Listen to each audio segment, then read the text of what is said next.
Good morning, guys. Tony Maritato here, licensed physical therapist. And in today's video, I wanted to do a review of the 411 elliptical produced by Schwinn. Now, Schwinn has been a brand that's been around forever. I used to use the Schwinn Aerodyne. I have several Schwinn recumbent bikes at my clinic, but I think this is one of the best home model ellipticals on the market. Now, I have no vested interest. I'm not getting paid by Schwinn. This isn't any paid promotion. Obviously, if you know me, if you follow the channel, you know that I work with a lot of individuals who have had total knee replacements. And so one of the things that I'm always looking for are recommendations for home exercise equipment that they might be interested in using at a reasonable price point, something that is worth, buying for the next 2 to 5 years. And so I want to talk about a couple of the features of the Schwinn that I like a little better than other models, and some things that you should be looking for when you're thinking about investing in a piece of equipment. So first, to compare an elliptical cross trainer like this to a recumbent bike or a stationary bike.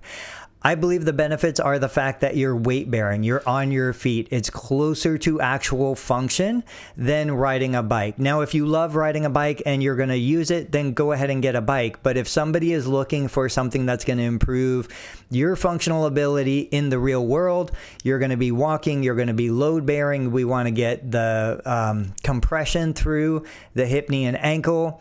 I think the elliptical is the better option. When I'm treating patients in my clinic, one of the things that I describe in how the elliptical works is we get the benefits of weight bearing without the impact of walking, running, jogging, jumping rope, anything like that. Since your feet never break contact with the pedal, there isn't the impact through the joint, but you still have the benefits of compression. And with an elliptical like this, there's a vertical component, which gives you more muscle work through the joint. So I think ellipticals, if I was going to choose as kind of the best overall piece of equipment, I prefer them to a bike, but if somebody is going to use a bike better than the elliptical, then go ahead and go with that. I've got recommendations on how to pick the right recumbent bike or upright bike for you. Looking at this, a couple of the features that I really appreciate about it, the foot plate tends to stay flat as it's going around the motion.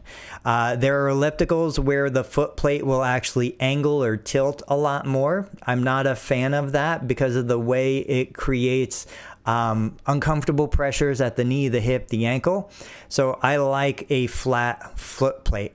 This also has a really small footprint, meaning it doesn't take up a lot of space. Now, if you're really tall, if you're 6'3", 6'5", this is probably not the right device for you because you need something that matches your body. But for a smaller person, maybe anything under 6'2", this would be a better option.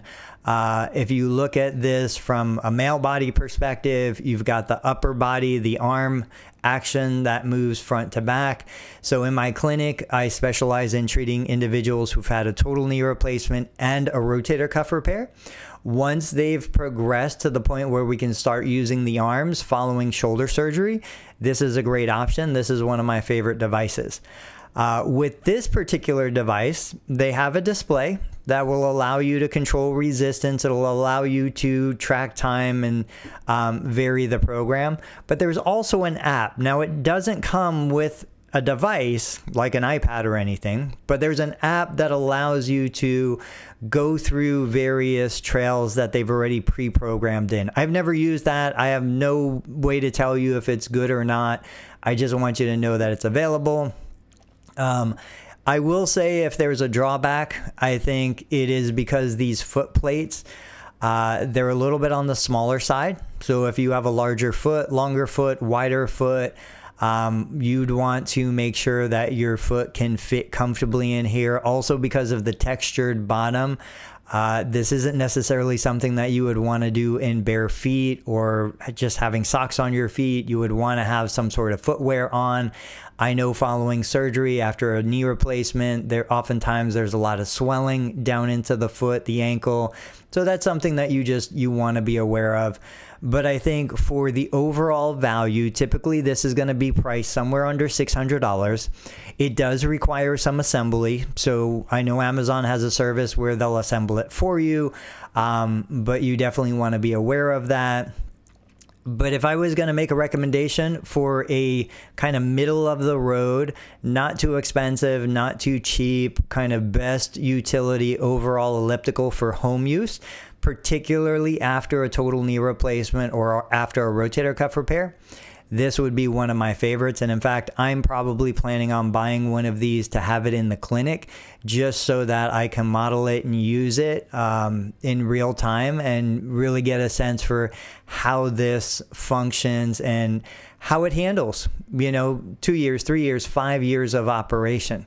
It's going to take a while for me to get that video done, but when I do, you can be sure I'll post it here. If you have questions about anything, if you want more information about specific products, go ahead and let me know. I'll post a link to this product down in the description of this video because I genuinely do believe it's the best value for the dollar. I'll catch you guys on the next video.